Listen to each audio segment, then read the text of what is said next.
చేసేందుకు నా వంతుగా నేను కృషి చేస్తాను.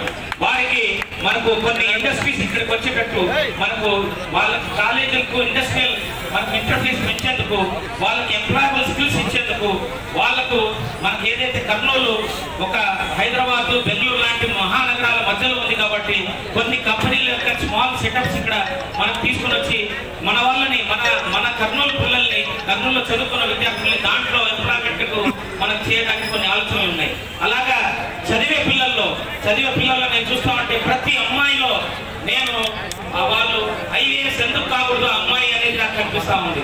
ప్రతి ఇంట్లో ఉన్న మన కర్నూలులో ఉన్న అబ్బాయిలో వాళ్ళు చదువుకుంటున్న అబ్బాయిని చూస్తూ ఉంటే ఎందుకు ప్రతి ఒక్క అబ్బాయి ఐపీఎస్ కాకూడదు అని అనిపిస్తా ఉంది.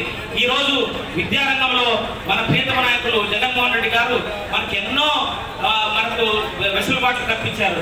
ఈ రోజు అమ్మఒడి ఇస్తున్నారు, ఈ రోజు ఇంగ్లీష్ మీడియంలో చదువుకోమంటున్నారు, ఈ రోజు విదేశీ విద్యకు మొత్తం ఫీజు ఇస్తున్నారు. ఇలా ఎన్నో వసతులు కల్పిస్తున్నారు.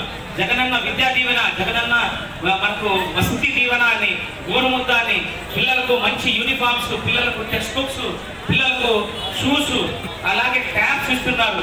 ఇలాంటివన్నీ మరి పేద పిల్లలకు ప్రతి ఒక్కటి మనకు అందించడం జరుగుతూ ఉంది. ఇప్పటివరకు ఏ ముఖ్యమంత్రి ఈ విధంగా చేయాల. నేను కర్నూలులో ఉన్న విద్యార్థులకు మంచి అవకాశాలు వచ్చేందుకు వాళ్ళకి నా వంతు నేను కృషి చేస్తానని చెప్తున్నాను.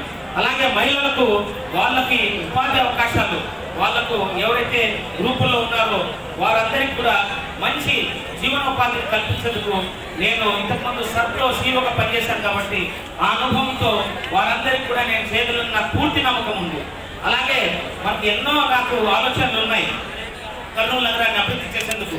మీ అందరికి ఒక మంచి నగరాన్ని మనం అందరం కలిసి ఒక నగరాన్ని, మంచి నగరాన్ని మనం చేసుకుందాం అనేది ఆలోచనలు ఉన్నాయి. కాబట్టి మీరందరూ కూడా మనకు వైసీపీకి ఓటేసి, ఫ్యాన్ గుర్తుకు ఓటేసి గెలిపిస్తారని నేను కర్నూలు నగరాన్ని ఒక ఆదర్శ నగరంగా చేద్దాం అనుకుంటున్నాను. అంటే చాలా మంది స్మార్ట్ సిటీ అంటారు. స్మార్ట్ సిటీ అంటే ఏదో మనకు ఫ్లైఓవర్లు లేదా షాపింగ్ మాల్స్ ఉంటే కాదు, మనకు ఆ సిటీలో అన్ని రకాల మానవత్వ విలువలు కూడా ఉండాలి. అంటే సామాజిక కొన్ని ఇండికేటర్స్ ఉండాలి. మనకు లిటరసీ రేట్ బాగుండాలి, బాల్య వివాహాలు ఉండకూడదు, చైల్డ్ మ్యారేజ్ ఉండకూడదు, స్త్రీ వివక్ష ఉండకూడదు, పర్యావరణ కాలుష్యం ఉండకూడదు, ఇలాంటివన్నీ మనకు పేదరికం ఉండకూడదు. ఇలాంటివన్నీ ఉంటేనే మన నగరం ఒక ఆదర్శ నగరంగా తయారవుతుంది. మనం అందరం కలిసి కర్నూలులో ఒక మంచి నగరంగా తయారు చేద్దామని మీ అందరికీ నేను పిలుపునిస్తూ ఉన్నాను. ఇక్కడి నుంచి మీరందరూ కూడా కలిసి నన్ను గెలిపిస్తే రేపు కర్నూలు నగరాన్ని అభివృద్ధి చేస్తూ ముందుకెళ్తూ ఆదర్శం. ఇదే నా ఎజెండా. మన మొత్తం పార్టీలో మనకు ఈరోజు అందరూ కలిసి పనిచేస్తున్నాము. ఒకే పార్టీ, ఒకే జెండా, ఒకే ఎజెండా, ఒకే వర్గం, అదే జగనన్న వర్గం అనే నినాదంతో ముందుకెళ్తా ఉన్నాం.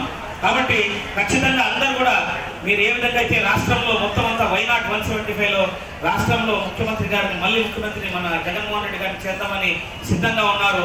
ఇక్కడ కూడా మన కర్నూలులో కూడా అందరూ కూడా సిద్ధంగా ఉండి మరి కొండారెడ్డి గుర్తు మీద ముచ్చటగా మూడోసారి వైసీపీ జెండా ఎగరవేయాలని మీ అందరినీ కోరుతున్నాను.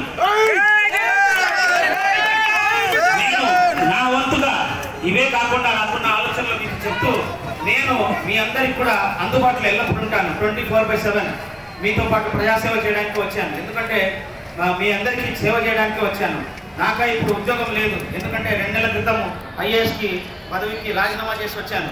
కాబట్టి ఉద్యోగం లేదు, నాకు వ్యాపారాలు లేవు, నాకు కంపెనీలు లేవు, నాకు కాంట్రాక్టులు లేవు, ఏమీ లేవు. నేను చేయాల్సిందల్లా మీకోసం ఇక్కడే ఉండి మీకు సేవ చేయడం ఒకటి నాకు ఇది. కాబట్టి మీకు వ్యక్తిగతంగా ఎటువంటి సమస్య ఉన్నా మీరందరూ ఎప్పుడైనా నా దగ్గరికి రావచ్చు.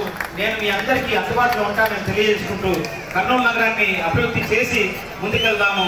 మన రాష్ట్రంని ఏ విధంగా అయితే ఒక ఆదర్శవంతమైన పాలన మన ప్రియతమ నాయకులు అందిస్తున్నారో మరి అందరూ కలిసి కర్నూలుని మంచి నగరంగా అభివృద్ధి చేసుకుందాము అని పిలుపునిస్తూ మరి ఈ ప్రతిపక్షం అంతా ఎంతో మంది వాళ్ళందరూ కూటమిగా ఏర్పాటు చేసినా కూడా వాళ్ళ వల్ల ఏమీ కాదు.